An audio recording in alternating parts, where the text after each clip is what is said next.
No, absolutely. No, that was good. That was good.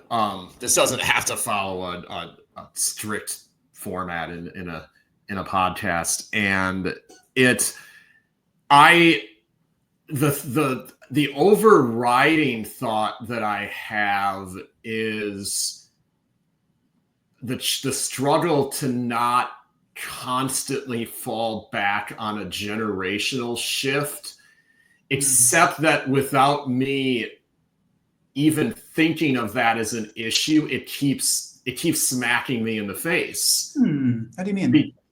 That there in between the 90s and the 2010s, and I'm not going to rehash kind of the ideological and political events that brought this about. I know we did that on a previous episode, so people can go look that up. I think I actually titled them something like "Is Political Christianity Bad? Is America a Christian Nation?"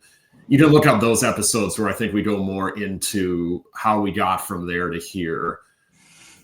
But we're seeing the results of it here, because my atheist experience, it started with Star Trek, but it ultimately was more the optimistic phase I mentioned in a previous installation of this Void series. The perfect embodiment of that in my mind is Carl Sagan's, well, I never read the book, but I watched the movie a few times, Contact.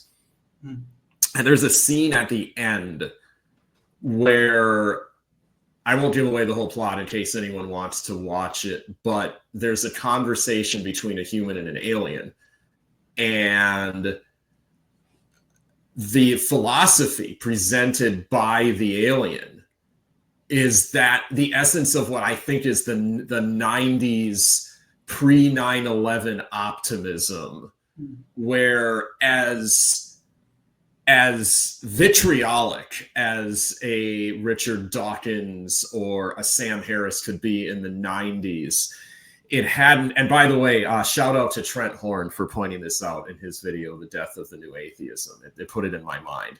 Before 9/11, atheists, I think, had more of a positive outlook.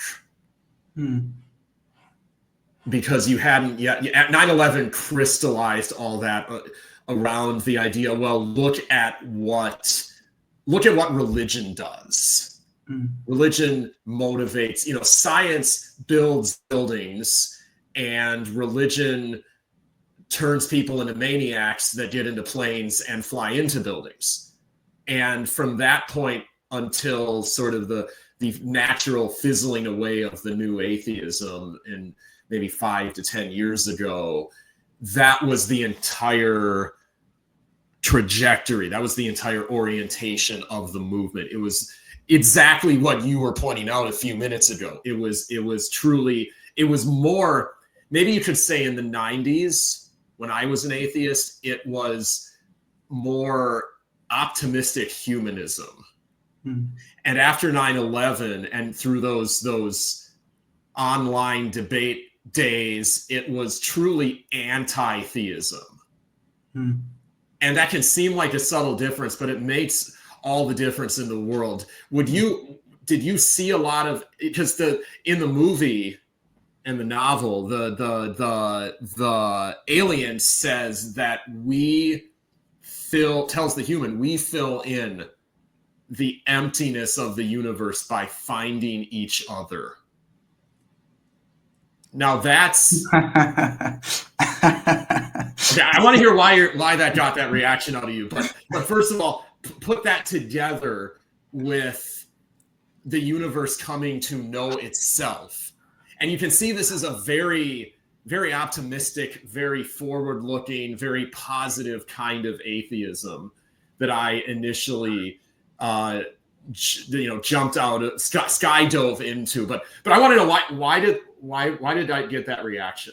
Because it's so, I don't know. To me, I always love when you really get, I've seen this happen in a couple of debates, when you really get atheists up to the wall, they start getting real metaphysical and real poetic, and that's fine. I think hey, listen, whatever you need to do to get through the day, and if you're an atheist, Godspeed, man, really. And I hope you're happy. But when you really have to start getting all mush, it just gets real. Not, I don't want to be cynical. Corny is a bit pejorative, but it gets very fluffy. And I just think it's funny that they'll laugh at Christians for being overly sentimental, but when atheists are at the best, they're just as Hallmark card like with their platitudes and theology about the majestic wonder of the heavenly realms, and the love that burns in the heart of a billion cosmoses sustains the void against the blue dot of nihilist. And it just gets real, not goofy, but do you know what I'm saying? Does this make sense? Do you see why, as a Christian, say, why do I care about why do I care? To me, at the end of the day, I want to give people a reason why Hitler was evil. Now, that can sound really drastic, but I think people know Hitler's evil, and we all know Hitler's evil. Like, we look at pictures of the Holocaust, and everyone and their mom can say, like, this is really awful. But to me, at the end of the day, to me, the two expedients I've heard that atheists give generally for the bedrock of why a thing is a good or bad, or is expedience or power.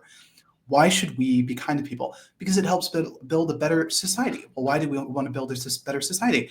To promote human flourishing. Why should we promote human flourishing? So that everyone can do what they want and be happy. Back to the happiness question, more it's like things should be expedient and useful, and we should have good people in government because people should live life freely. And that's fine, but I think real expedience means exploitation almost always. Your cell phone is it's very expedient to have a cell phone. It's based on a lot of human labor that's not very moral. So you have all these kind of weird moral questions about, or it's power. And you say, well, I think a thing is right or wrong based on kind of hard government overreach, or hard, like what everyone says is right, kind of a democratic sense. And so why is Hitler wrong? Because Hitler was powerful. And maybe I'm strawmanning. I don't want to strawman, but that's what I've heard at Bedrock.